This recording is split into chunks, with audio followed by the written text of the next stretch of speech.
আসসালামু আলাইকুম, বিসমিল্লাহির রহমানির রহিম। সবাইকে স্বাগতম আমার চ্যানেলে। শুভ সকাল। রান্নাঘরে চলে আসলাম ডিম পোস্ট রুটি মার জন্য, আর চা বানাচ্ছে, আমরা খাবো। এই যে চা প্রায় এখন তুই বলক আসেনি, আস্তে আস্তে বলক আসে, একটু জাল দিয়ে নিই চাটা। আর এদিকে মাকে ডিম পোস্ট আর রুটি দিয়ে আসি। তারপরে যে মাকে ডিম পোস্ট রুটি দিতে সে খাচ্ছে, আর তার কিছুক্ষণ পরে সাইদুল বাবাকে একটু চা দিলাম, সে চা বিস্কুট খেলো, আমি একটু পরে খাবো। সে খেয়ে চলে যাবে একটু দোকানে।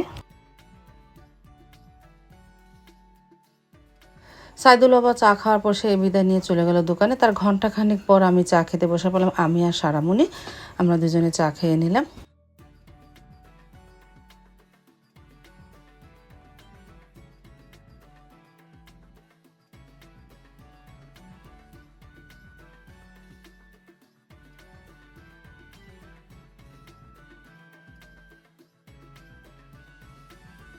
আর এই যে গতকালকের মতন আজকেও গুড়ি গুড়ি বৃষ্টি আর হালকা রৌদ্র। এই যে বৃষ্টি পড়ে, এই যে রৌদ্র ওঠে, আজকে সারাদিনই এরকম হলো গতকালকের মতন।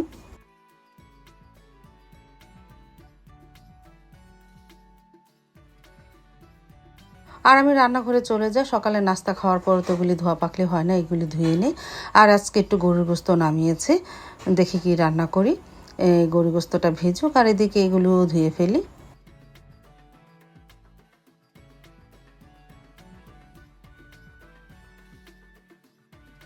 তারপরে ঘন্টাখানিক পর চলে আসলাম রান্নাঘরে। সাইদুল বাবা বলতেছে একটু গরুর গোস্ত তেহারি রান্না করো। আচ্ছা ঠিকই, তেহারি রান্না করব, কোনো আলু দিব না, আর সাদা সাদা করে রান্না করব। এখানে শুধু আদা রসুন, একটু ধনিয়ার গুঁড়ো, লবণ, পেঁয়াজ, কাঁচামরিচ, এই আর তেল দিয়েছি, আর কিচ্ছুই দিইনি। এভাবেই এই গরুর গোস্তটা কষাতে থাকি।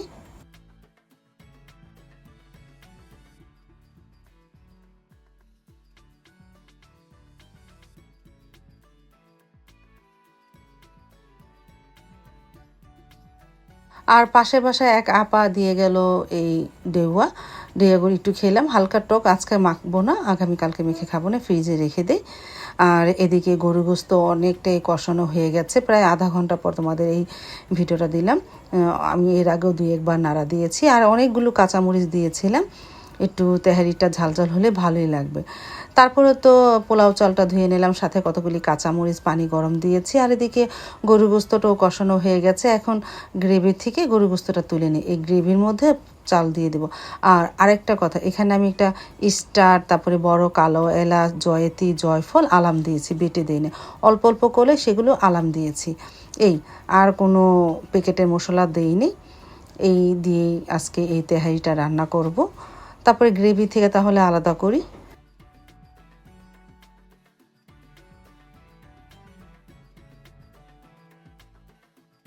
একটু লবণ দিয়ে দিয়ে দিলাম পোলাও চালটা এর মধ্যে, একটু হালকা চালটা ভেজে নিই। আর গোস্তের মধ্যে অনেকটাই তেল ছিল, আমি আর তেল দিলাম না, পরে একটু ঘি দিব।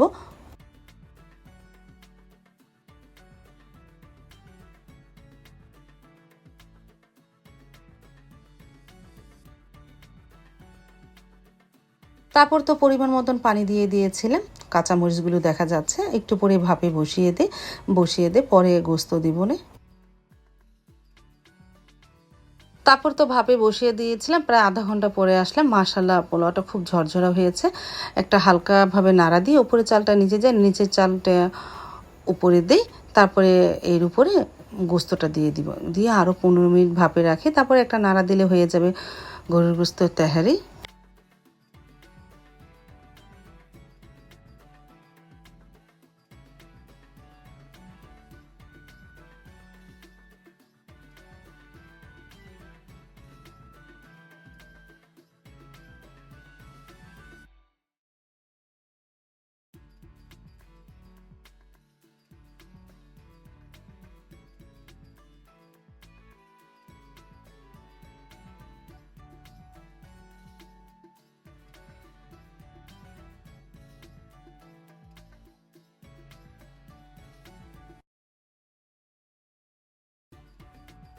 প্রায় 15 মিনিট পরে আসলাম।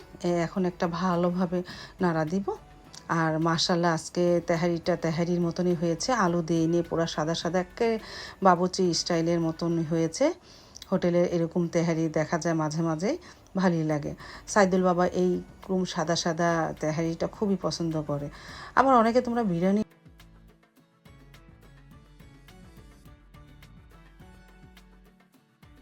তারপরে তো আমার গরুর গোস্ত তেহারিটা হয়ে গেছে। মাশাআল্লাহ, কালারটা অনেক সুন্দর এসেছে, মনে হচ্ছে যে বাহির থেকে কিনে এনেছি। অনেক সুন্দর হয়েছে কালারটা। তারপরে সাইদুল বাবাও চলে আসলো নামাজ পড়ে। আমরা চলে যাই টেবিলে খেতে, খাবার টেবিলে খাবারটা নিয়ে যাই। তারপরে এই যে নিয়ে এসেছি, সাইদুল বাবা প্রথমে মাকে দিচ্ছে, তারপর আমরা সবাই একসাথে বসে খেয়ে নিলাম আলহামদুলিল্লাহ। ও সারামণিকে বললাম ও একটু পরে খাবে, তারপরে মা, আমি, সাইদুল বাবা আর সাবা তো নাম মাত্রই খেলো।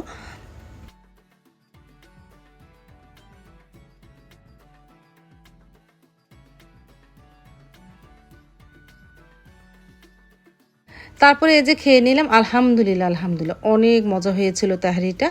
আর সাইদুল্লাহ বাবা এরকম তেহারি খুবই পছন্দ করে, সে বেশি মশলা দিলে সেই তেহারি এতটা পছন্দ করে না। তারপরে এই যে কাঁচা মরিচ, লেবু, পেঁয়াজ দিয়ে আলহামদুলিল্লাহ বিসমিল্লাহ বলে শুরু করেছিলাম, খেয়ে নিলাম।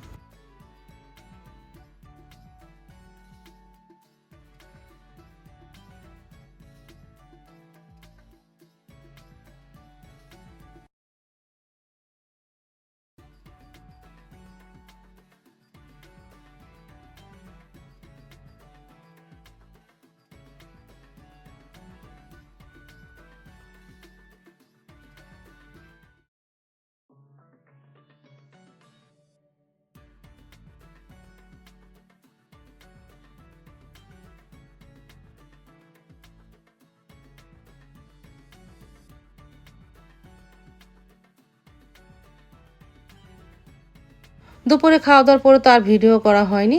তারপরে বিকেল দিক দিয়ে ঘর টর গুছিয়ে সন্ধ্যার পরে আসলাম একটু ভাত রান্না করতে। মা রাতে ভাত দিয়ে দুধ দিয়ে খাবে। তারপরে ভাতটা ঠিকা দিয়ে ঘন্টাখানিক পর চলে আসলাম আবারও রান্নাঘরে, ভাতের ঠেকনাটা তুলে নিলাম আর দুধটাও জাল দিয়ে নে, মা আম দুধ ভাত খাবে রাত্রে।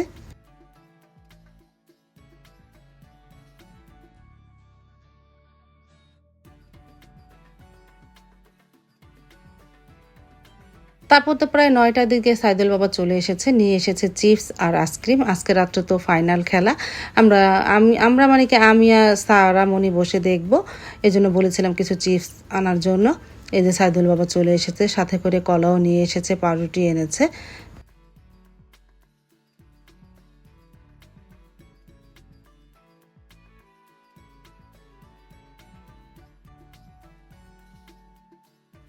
আর এদিকে মাকেও খেতে দিলাম। এই যে আম দুধ ভাত মা খেয়ে নিল। আর ভাত রয়ে গেল, সাইদুল বাবা বলতেছে আমি আর ভাত খাবো না, আমাকে 2টা রুটি বানিয়ে দাও, দুধ দিয়ে খাবে। তারপর ভাতটা রেখে দিলাম। আজ তাহলে এই পর্যন্ত, দেখা হবে আগামীকালকে নতুন আরেকটা ব্লগ নিয়ে। আল্লাহ হাফিজ, আসসালামু আলাইকুম।